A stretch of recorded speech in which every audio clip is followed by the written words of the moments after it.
Thankfully, because members of our floor crew here actually do list Outland as their permanent address, every now and then we get a chance to visit it once again. I'm not going to tell you who it is, but they know who they are. Let's begin in Sweetwater. That's Miami-Dade County, Florida, where a gentleman was purchasing drugs in a Walgreens parking lot recently. The cops pulled him over. He said he was an off-duty police officer who had been relieved. They started to ask him why his hands were trembling. Wife, bus, put it in gear. This is what happened. This is the Sweetwater cop, 25-year-old Christopher Heredia. Miami-Dade police busted him for buying crack. Crack, Heredia allegedly said, quote, is not for me, it's for my wife. He observed a hand-to-hand transaction between A1 and A2, where A1 exchanged U.S. currency for a clear baggie of crack cocaine from A2. The woman in handcuffs allegedly sold the officer a baggie here, right off the turnpike near Eureka Drive. County police conducted surveillance last night when an officer allegedly observed Heredia talking to a woman. Heredia then allegedly left to a nearby Walgreens. 5 minutes later, according to investigators, Heredia came back to the neighborhood and bought a bag of crack. Heredia was eventually pulled over where he allegedly said he was a PO or police officer. Inside the car, the arresting officer says he found a small clear baggie containing crack cocaine and a push rod and a Brillo pad. It was actually the Brillo pad that he was arrested for. In Pittsburgh, Pennsylvania, what happens when you try to have a fight between someone who has a knife and someone who has a car? Really, do I need to ask this one a second time? Welcome to Outland number 2. I saw the one weapon that he had, and the knife was really about this big. Dwayne Harvard tells us that is what sent him speeding out of a driveway Sunday night. The only problem was 36-year-old Stephen Sutton, the man who Harvard says wielded the knife, was holding onto the hood of his SUV. I was in the fear for my life. Channel 11 was the first to obtain surveillance video of the SUV as it sped down Route 28 at speeds of 85 miles per hour. I'm not getting out of the car. He's going to freak out. So he comes over to here, when both of us, we lock ourselves in the car. Anna Mancetti was in the passenger seat. The man on the hood was her boyfriend. She tells us Sutton was furious that Harvard gave her a ride home.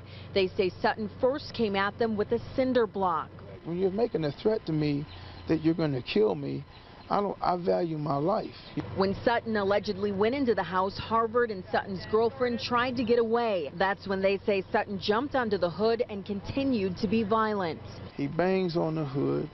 He makes threats. He's talking about he's going to kill her. The whole while, Harvard says he was on the phone with 911. And when he did try to stop the vehicle, he got completely violent, like he was going to kill us both. Standard hood ornament. By the way, everybody knows that there's a new Star Wars movie coming out at Christmas, and quite often, many of those who were in the original Star Wars, please don't remember the first 3 because they don't count, people are always asking, whatever happened to those great characters? I mean, in all the years, what was Han Solo doing? What was Princess Leia doing? What was Luke Skywalker doing? Well, in essence, you have to ask yourself these questions about all the characters because it's been a long time since we've seen them.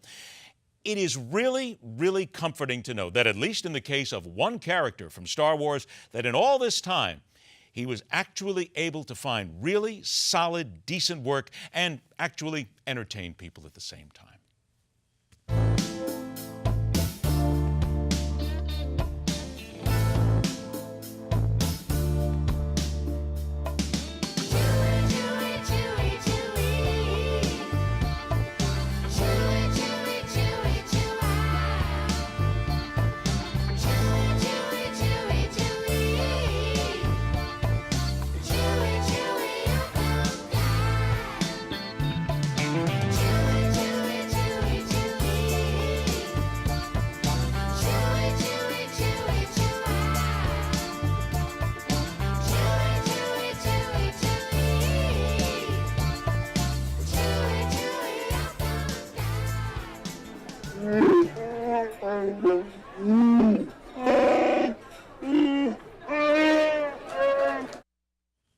You'll notice that we did edit his stand-up for content because it is a little bit racy for some folks. We are also happy to report that when the new Star Wars does come out, there is one thing that we will not see: the cinnamon buns on the side of Carrie Fisher's head. Thankfully, they have been retired.